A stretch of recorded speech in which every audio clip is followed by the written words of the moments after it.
सद्गुरु तुम्हारी जय जय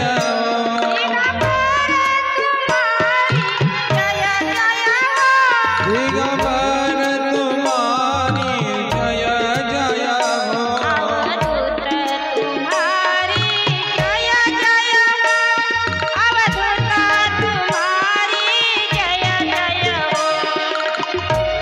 तुम्हारी जय जय हो गुरुदेव तुम्हारे जय जय हो गुरुदेव तुम्हारे जय जय हो गुरुदेव तुम्हारे जय जय हो अविनाश तुम्हारी जय जय हो अविनाश तुम्हारी जय जय हो अविनाश तुम्हारी जय जय हो अविनाश तुम्हारी जय जय हो गुरुदेव तुम्हारी जय जय हो गुरुदेव तुम्हारी जय जय हो गुरुदेव तुम्हारे जय जय हो गुरुदेव तुम्हारे जय जय हो गुरुदेव तुम्हारे जय जय हो गुरुदेव तुम्हारे जय जय हो गुरुदेव तुम्हारे जय जय हो गुरुदेव तुम्हारी जय जय हो गुरुदेव तुम्हारी जय जय हो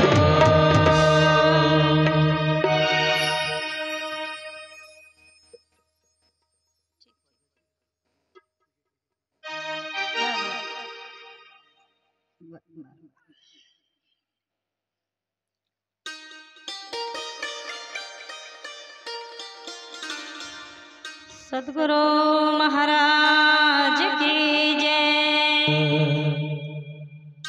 अत्रि ऋषि अनुसया माता की जय अवधूत आनंद चिंतन श्री गुरुदेव दत्त सद्गुरु समर्थ वाळगिरी महाराज की जय गुरुवर्य प्रेमगिरी जी महाराज की जय सब संतन की जय आज की आनंद की जय आनंद करने वालों की जय अपनी अपनी माता पिता की अपने अपने गुरुदेव भगवान की भारत माता की सद्गुरु महाराज की जय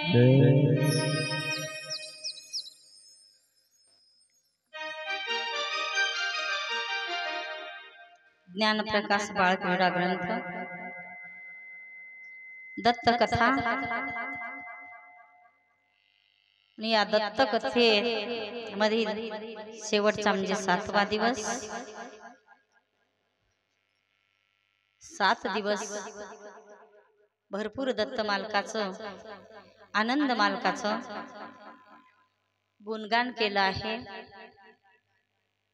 तरी पण भगवंताचं गुणगान करणारे आणि वर्णन करणारे आपण कोण गुणगान करण्यामध्ये अनुसया मातेचे 60,000 वर्ष तप केलं तरी गुणगान करणं आईला संपलेलं नाही म्हणून आपणही भगवंताचं गुणगान करण्यासाठी असमर्थ आहोत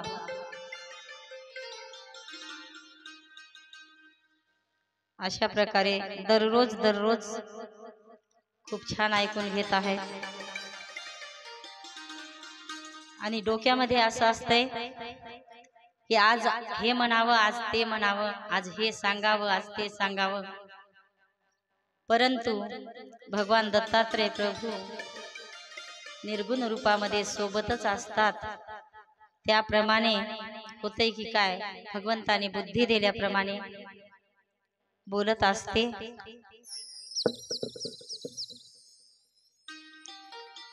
भाऊसाहेब आलेत वाटते, त्यांचं असं काल ताईला म्हटले पद वगैरे म्हणा, पदही घेऊ, पद म्हणणारच होतो आम्ही, आज पदही म्हणू एखादं दोन। अशा प्रकारे 12वा आणि 13वा अध्यायाचा म्हणजे शेवटचा बाळक्रीडा ग्रंथाचा शेवटचा अध्याय आज आपण श्रवण करणार आहोत आणि मनातून करणार आहोत। पाडवा असूनही भरपूर संख्या आहे, त्याच्यासाठी नशीब लागते, नाही तर आज सण आहे, सणाचं कुठं जाव, उशिरा उठणे, गुढी उभारायची, कारण यायचं नसलं कथेला, सप्त्यामध्ये कीर्तनाला यायचं जर नसल आणि एखाद्यानं जर म्हटलं यायचं नाही का, तर न येणारा कारण शोधून ठेवतो आणि कारणाद्वारे उत्तर देत असतो। पण इथं खरंच आज कारण असून सुद्धा भरपूर संख्या उपस्थित आहे, जवळपास रोजच्या एवढीच, आणि सगळ्यांसाठी मी टाळ्या वाजवते।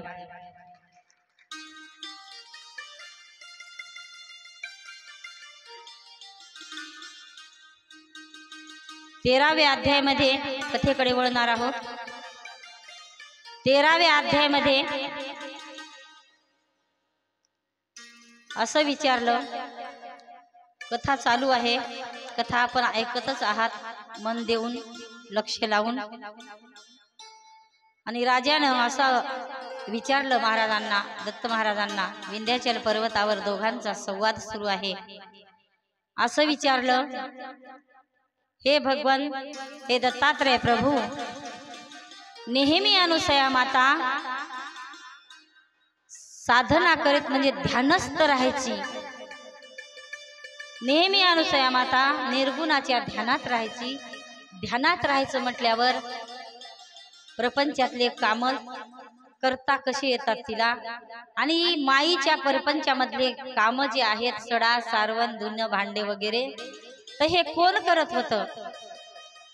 भगवान दत्तात्रय प्रभूंनी उत्तर दिलं की माता जरी नामामध्ये समाधिस्थ नेहमी अखंड राहिली, तरी बिना पगाराचे दासी तिच्या घरी होत्या, सडा सारवण पोतर करण्यासाठी, झाडून काढण्यासाठी, तिची सेवा करण्यासाठी गंगा, यमुना, सरस्वती, नर्मदा, कावेरी ह्या गंगा जे आहेत अनुसया मातेच्या आश्रमामध्ये जात होत्या आणि सर्व काम न सांगता करून येत होत्या, आणि आई मात्र नेहमी समाधिस्थ राहायच्या। निर्गुणाच्या नामाची आईला समाधी लागायची। अशा प्रकारे संवाद चालू आहे, आणि असं करत करत पूर्ण संवाद तृप्त झालाय भक्त आणि भगवान। तो पद तत्पद आशी पद सत्य स्वरूप सच्चितानंद, आशी पदापर्यंत राजा दलादन पोहोचला म्हणायला हरकत नाही। जरी जागृत अवस्थेत दोघे असतील तरी मग्न होऊन राजा प्रश्न विचारत आहे, आणि परज्ञान भगवान दत्तात्रय प्रभू राजाला सांगत आहेत। अवस्थेमागे अवस्था वाढत आहेत, दोघांचं मिलन झालेलं आहे, आणि पूर्ण ही जी कथा आहे ते विंध्याचल पर्वतावर पूर्ण कथा स्वरूपात दत्तात्रय प्रभूने राजाला सांगितली। आणि आज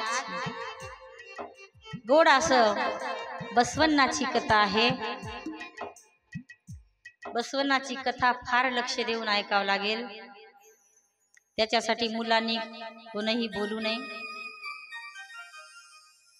तेलंगण देशामध्ये बिजरंग नावाचा राजा होता। बिजरंग नावाचा राजा होता आणि त्याचा प्रधान विहरण्णा नावाचा प्रधान होता आणि प्रधानाचा मुलगा बसवण्णा हे तेलंगातले नाव होतं. बसवण्णा, विहरण्णा, बिजरंग राजा होता आणि प्रधानाचा मुलगा मुळात लिंगायत होता, म्हणजे प्रधान लिंगायत. तेलंगणामध्ये आताही लिंगायत धर्म जास्त आहे म्हणून सर्व लिंगायतच होते आणि मी पण लिंगायत कुळातच जन्मलेली आहे. आम्ही पण लिंगायतच आहोत. असो, सर्व लिंगायत होते, पण बसवण्णा नावाचा जो भक्त होता, प्रधानाचा मुलगा, तो मात्र जसं राजानं सांगितलं, दलादनानं सांगितलं, देवल ऋषीने सांगितलं की मला निर्गुणच पाहिजे, अनुसया मातेने सांगितलं निर्गुणच पाहिजे, यज्ञवल्क्याला निर्गुणच पाहिजे होता, यदुराजाला निर्गुणच पाहिजे होता, तसंच बसवण्णाला सुद्धा महादेवाचे निश्चिम भक्त त्यांच्या कुळामध्ये, राज्यामध्ये राजा सुद्धा लिंगायत होता आणि प्रजा, पूर्ण प्रजा लिंगायत होती. पण हा प्रधानाचा मुलगा बसवण्णा मात्र वेगळाच निघाला आणि जे ते त्या प्रधानाला, विरहण्णाला लोक बोलत होते की आपल्या काहीच कोणीच नाही, लिंगायत नाही असं आपल्या गावामध्ये, आपल्या राज्यामध्ये कोणीच नाही आणि हा तुझा मुलगा निर्गुण, देवाचं नाव नाही, गाव नाही, कोणता निर्गुण आहे, कोणतं काय आहे ते त्याची भक्ती करतोय, सदा समाधिस्थ राहतोय. मुलगा जसं भक्त प्रल्हाद सदा समाधिस्थ राहत होते आणि भक्त प्रल्हादाच्या पित्यानं त्याला खूप त्रास दिला, प्रजेनं दिला, पित्याने दिला. त्याचप्रमाणे कथा आहे, बसवण्णा सदा निर्गुण निराकार भगवान दत्तात्रय प्रभूचं ध्यान करत होता. ती जागा आहे गुलबर्गा. गुलबर्ग्याला आत्ताही दत्तात्रय प्रभूचं आसन आहे आणि असं करत करत बापाला, बसवण्णाच्या बाबाला म्हणजेच विरहण्णाला खूप लोक बोलत होते, खूप त्यालाही त्याच्याबरोबर त्रास सहन करावा लागत होता. स्वतः विहरण्णा महादेवाची भक्ती करत होता, पूर्ण प्रजा महादेवाची भक्ती करत होती, राजाही महादेवाचा भक्त होता आणि त्या गावामध्ये दुसरं काहीच चालायचं नाही, फक्त शिवनाम,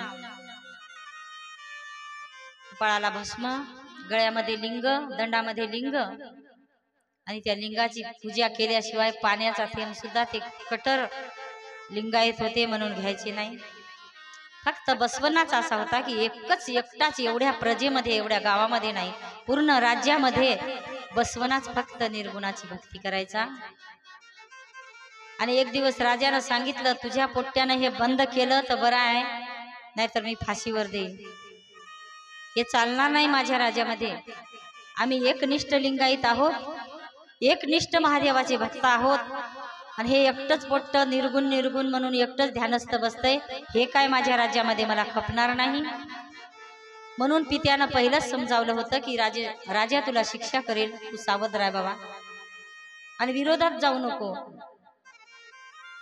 पण मोठ्यानं म्हणायचा की मी एकनिष्ठ आहे, मला दुसरं पाहिजेच नाही. एक दिवस राजानं सांगितलं, बसवण्णाला बोलून घेतलं की हे बसवण्णा, तू भक्ती बंद केली तर वाचशील, नाही तर वाचणार नाहीस. माझ्या राज्यामध्ये दुसऱ्या देवाची भक्ती चालत नाही आणि मी राजा आहे. बिजरंगानं बसवण्णाला बोलून घेतलं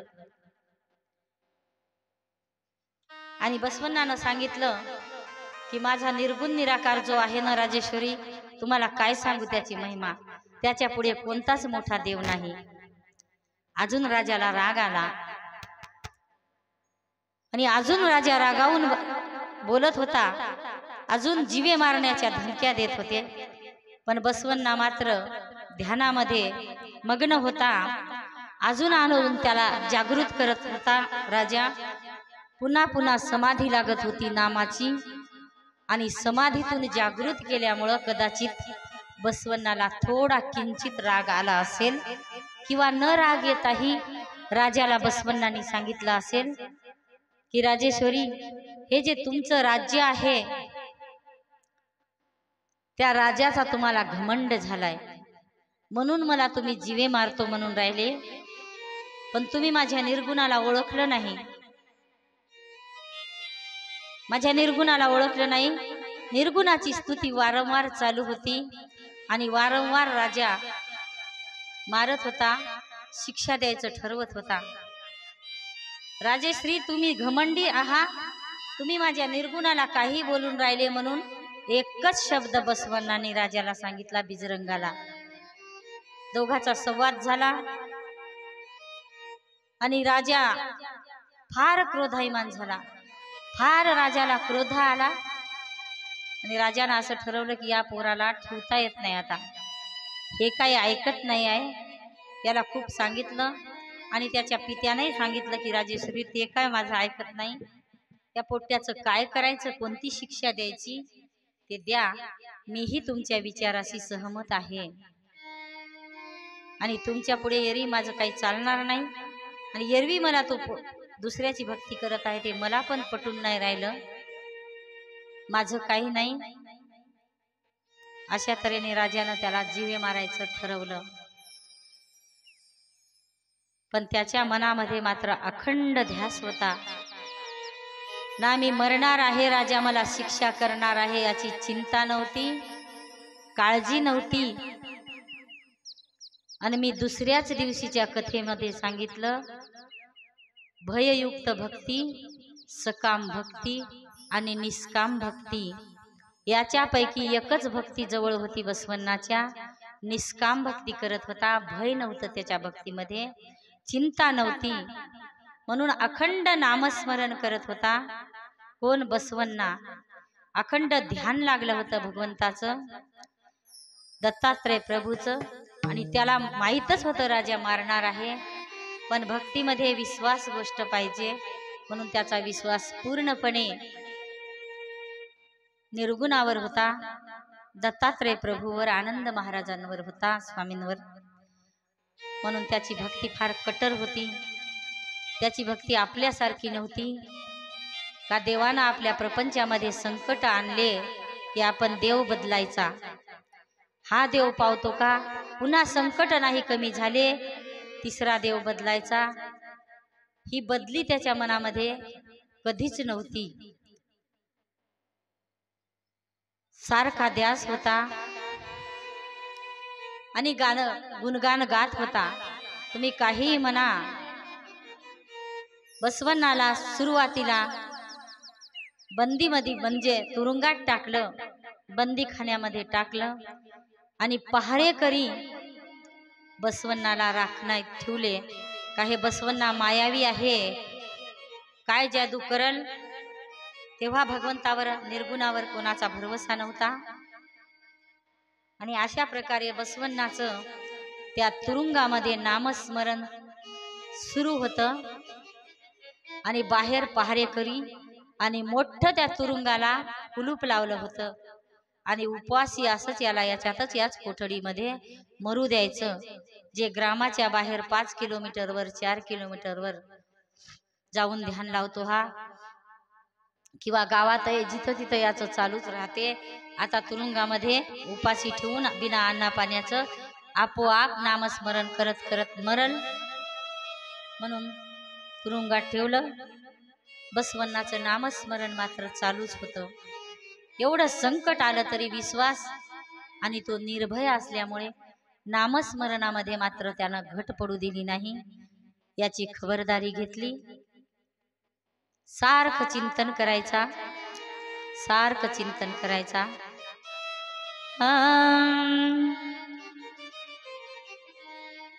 आनंद सद्गुरु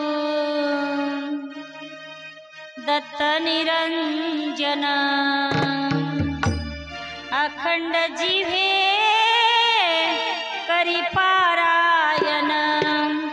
आनंद सद्गुरु दत्त निरंजन अखंड जिव्हे करी पारायण. आनंद सद्गुरु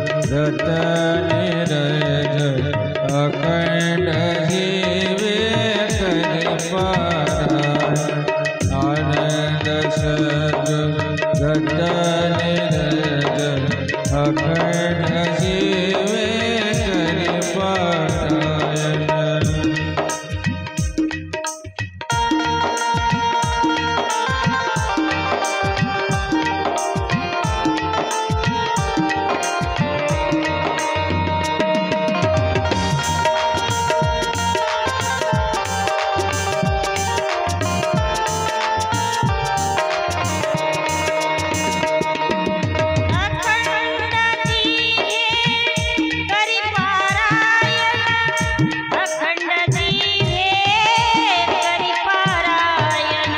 अखंड जीवे करि पारायण अखंड जीवे करि पारायण आनंद सद्गुरु दत्त निरंजन अखंड जीवे करि पारायण आनंद सद्गुरु दत्त निरंजन अखंड जीवे करि पारायण आनंद सद्गुरु दत्त निरंजन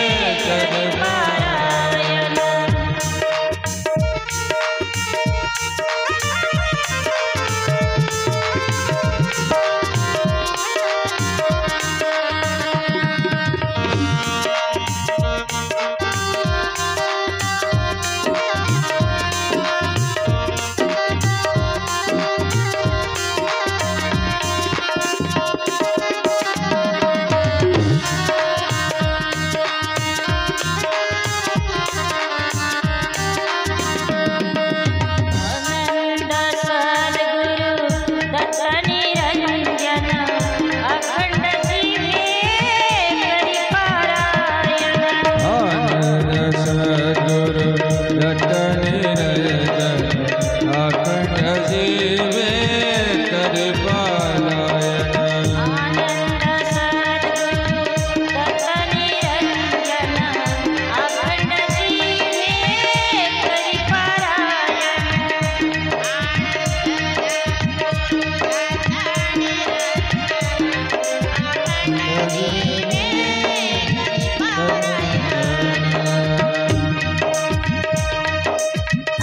अखंड जीवे करि पारायण अखंड जीवे करि पारायण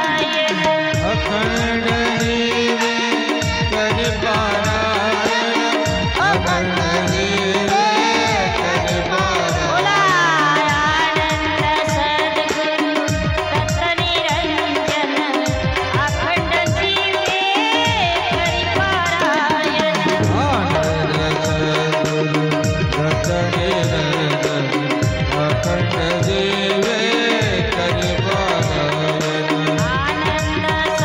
सद्गुरु दत्त निरंजन अखंड जीवे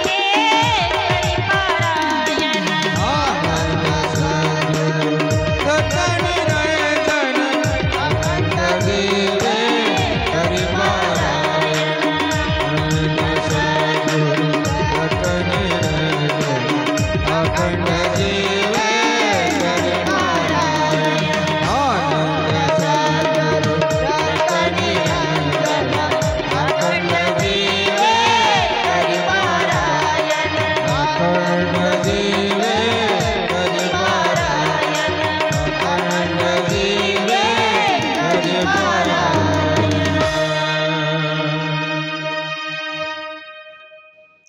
अशा प्रकारे बसवण्णाचा धावा चालू होता, ध्यास होता आणि अखंड नाम चालू होतं. कुठं? तेलंगणा देशामध्ये गुलबर्गा या ठिकाणी.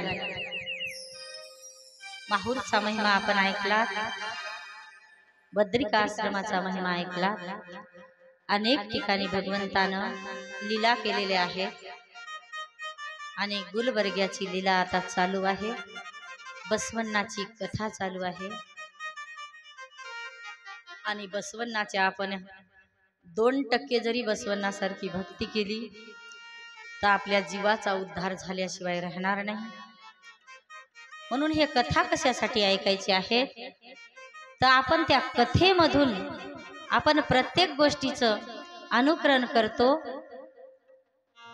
आणि आपण कथा ऐकून त्या कथेमध्ये भक्तांचं सुद्धा अनुकरण केलं पाहिजे, कॉपी केली पाहिजे। तेवढं जरी आपल्याला नाही झालं तरी त्याच्या काही भागा एवढं 25%च का होईना, पण मी नक्की करेल। अनुसया मातेसारखी मी भक्ती करेल, बसवण्णासारखी मी भक्ती करेल, मी एकनिष्ठ बसवण्णासारखं राहील। जरी काही निमित्त्या कार्यानं वेळ आली तर दुसऱ्याला हात जोडील, निंदा करणार नाही दुसऱ्या देवतेची। आणि दुसऱ्या देवता अधिकारी आहेत, आपल्याला तेवढा अधिकार नाही, म्हणून दुसऱ्या देवतांना काही न म्हणता आपण आपल्या मालकाची स्तुती अखंड ठेवायची मनामध्ये। असो, आणि एक गोष्ट अशी आहे की नेहमी भीती वाटते मला, तरी भीतीयुक्त भक्ती करू नये, पण भीतीयुक्त भक्ती न करता निर्भयपणे भक्ती करता एक कुठेतरी विचार असा येतोय की माझ्या भक्तीमध्ये जर मी भुलून तर जाणार नाही आणि भगवान दत्तात्रय प्रभूच्या चरणाला अंतर पडणार नाही, याची मी स्वतःच सांगते। मला खरंच भीती वाटते। मी खूप दिवस मोबाईल हातात घेतला नाही, त्याच्यातलं मुद्दामच जाणून घेतलं नाही की मी मोबाईलच्या याच्यामध्ये प्रेमात पडून माझ्या भगवंताचे चरणाला मी अंतर पडेल, माझ्यामध्ये नामस्मरणाला अंतर पडेल। आणि खरंच तसं होतंय, पण आपली आपण जर जबाबदारी घेतली आणि सावधपणे जर भक्ती केली, काही अंतर पडत नाही। आणि शास्त्रामध्ये सांगितलेलंच आहे, परशास्त्रामध्ये संगीतामध्ये भुलू नका, आणि ती गोष्टही खरी आहे। नवनादामध्ये भुलू नका। संगीत भुलवेल तुम्हाला, प्रपंच भुलवेल तुम्हाला, तुमचे नातेवाईक पत्नी भुलवेल, मुलं भुलवतील, माया भुलवेल। अर्थात माया म्हणजे मायेमध्ये सगळंच आलं। माया अनेक प्रकारच्या आहेत, ह्या गोष्टी तुम्हाला भुलवतील म्हणून शास्त्रामध्ये लिहून ठेवलेलं आहे की आनंद दत्त भक्तांनो, तुम्ही संगीताला भुलसाल बरं का। संगीत फार मनाला प्रसन्न करणार आहे, संगीत ऐका, पण संगीताला भुलू नका। म्हणून आपल्या आनंद संप्रदायामध्ये बऱ्याच ठिकाणी पूजेवर संगीतात पूजा केली जात नाही, परंतु बाह्यरंगामध्ये जीव मनोरंजन जीवाचं होते म्हणा की जीव भुलतो। संगीताला न भुलता संगीत ऐका, संगीताचा आस्वाद घ्या। संगीत ऐकू नका मी अजिबात म्हणणार नाही, कारण मीच संगीतामध्ये भजनामध्ये 5व्या वर्गापासून आहे आणि मला तर काही कळत नव्हतं, भुलल्यासारखीच होते। गाण्याचा फार आवड होती, गाण्याचे कार्यक्रम घ्यायचे, भजनात जायचं, भजन म्हणायचं। परंतु जेव्हा अभ्यासाला लागले 2010-8 पासून थोडंफार आणि त्यामध्ये भर पडत आहे, ग्रुपद्वारे म्हणा, शास्त्र वाचनाद्वारे म्हणा, कीर्तनाद्वारे म्हणा, तर संगीत तर ऐकायचं। संगीत तर बाह्य देहाचा एक नाद आहे, एक व्यसन म्हणून आहे आपल्या, तात्पुरतं सप्तव्यसनामध्ये येत नाहीये। संगीत एक आपल्या जीवाचं, देहाचं कोणाकोणाला व्यसन लागलेलं असते, पण व्यसन जरी लागलं, हे बाह्य देहाचं मनोरंजन आहे। संगीत हे ऐका, पण याची खबरदारी तुम्ही सच्च भक्त जर असाल, तुमचं मन खरंच भगवंताच्या चरणी तल्लीन जर झालं असेल, तर संगीत ऐकून सुद्धा तुम्ही चरण तुमच्यानं अंतरचरणाला पडणार नाही, भगवंताच्या नामामध्ये अंतर पडणार नाही, याची स्वतःच खबरदारी घ्यायची असते. संगीतात भुलतो असं कसं भुलतो? तुम्ही इकडं जर भुललेले असाल तर तिकडं बिलकुल भुलणार नाही. भीती वाटते, साहजिक आहे, शास्त्रात लिहून आहे, मनानं कोणीच लावत नाही, गोष्ट खरी आहे. परंतु सावधगिरी घ्या लागते, सावधान राहावं लागतंय. सावधान जीवानं जर राहिलं, आता शास्त्रामध्ये असं आहे की तुम्ही प्रपंचात गेल्यावर प्रपंचाला भुलसाल, प्रपंच तर करावंच लागेल ना. ज्याला आवड आहे त्यानं करा, संगीत ऐका, गा, वाजवा. परंतु खबरदारी एवढीच घ्यायची आहे की त्या संगीतामध्ये, त्या मोबाईलमध्ये, त्या प्रपंचामध्ये, संसारामध्ये, ह्या बाहेरच्या जगामध्ये, या लखलखाट जे जगामध्ये आहे, हे सारं काही, हे जे सारे रस आहेत, त्या रसामध्ये मात्र मालकाच्या नामाला भुलू नका. आणि मालकाला ऑलरेडी आपल्या हृदयातच जर बसवलं, बांधून धरून कोंडून, तर कसा काय जाणार? मी पहिल्याच दिवशी सांगितलं होतं, तो निराधार आहे, तो हातामध्ये येत नाही, अगोचर आहे. तरी अनुसूया मातेनं त्याला पकडलं. आणि भाऊसाहेबांचं म्हणणं आहे की आपले पद म्हणा, पद म्हणूया आज काही कथेमध्ये.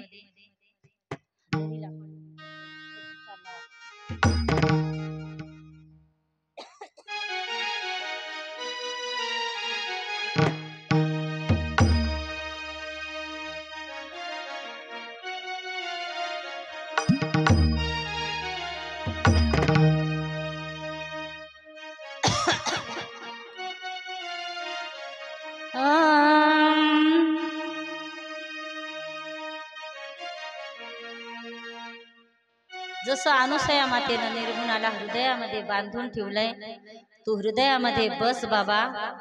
आणि माझं हे तन आहे, रूप रस शब्द स्पर्श गंध पंचफण्याची नागिन, दंश करते रात्रंदिवन. हे 5 फण्याची जे नागिन आहे ते दंश माझ्या मनाला करत असते. पण माझं मन मी एवढं मजबूत बनवेल की मी दुसरीकडे जाणारच नाही. आणि विश्वास ठेवून जर भगवंताला, निर्गुणाला आपल्या हृदयामध्ये कायमचं ठेवता जर आलं, कोशिश केली, अनेक वर्षे लागतात कोशिश कराय. आणि एकदा तो बसला ना, वारंवार आपल्या मनात येतो, वारंवार आपल्या ध्यानात येतो, कुठंच जात नाही तो. फक्त आपण जाऊ देऊ नाही, आपण त्याला पकडलं पाहिजे. तुम्ही संगीतात जा, ही बाह्य लखलखाट जी दुनिया आहे त्या दुनियेत जा, बिनधास्त काय करायचं ते करा, पण निर्गुणाला मात्र पकडून ठेवायची कोशिश करा. जसं अनुसूया मातेने नयनामध्ये धरला, तनामध्ये धरला, मनामध्ये धरला, अवयवामध्ये धरला, ध्यानामध्ये धरला आणि तळहातावरही शेवटी धरला.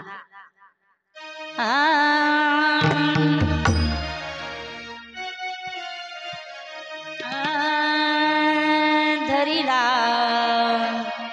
निर्गुण निराकार, धरिला निर्गुण निराकार,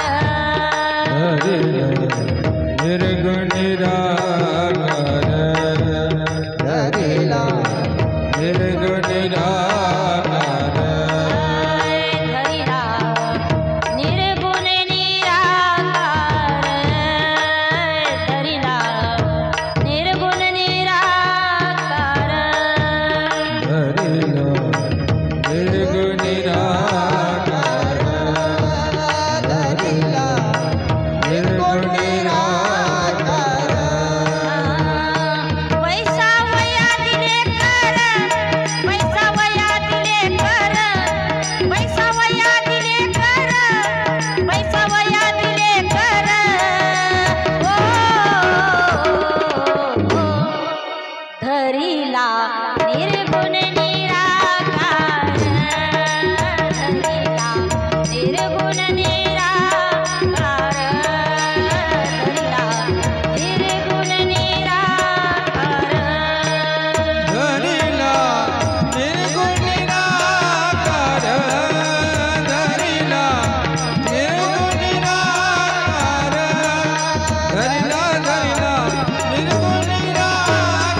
धरला, पण अशी निर्गुण धरणारी कोण शक्ती आहे? निर्गुण धर नारी कवन, निर्गुण धर नारी कवन, नामानु सया जन, निर्गुण धरणारी कवन, नामानु सया जन, निर्गुण धरणारी कवन, नामानु सया जन, धरिला निर्गुण निराकर, धरिला निर्गुण निराकर, धरिला निर्गुण निराकर, धरिला निर्गुण निराकार, धरिला निर्गुण निराकार, धरिला निर्गुण निराकार. पैसा वया दिले कर, पैसा वया दिले कर, पैसा वया दिले कर, पैसा वया दिले कर, धरिला निर्गुण निराकर, धरिला निर्गुण निराकार, धरिला निर्गुण निराकार.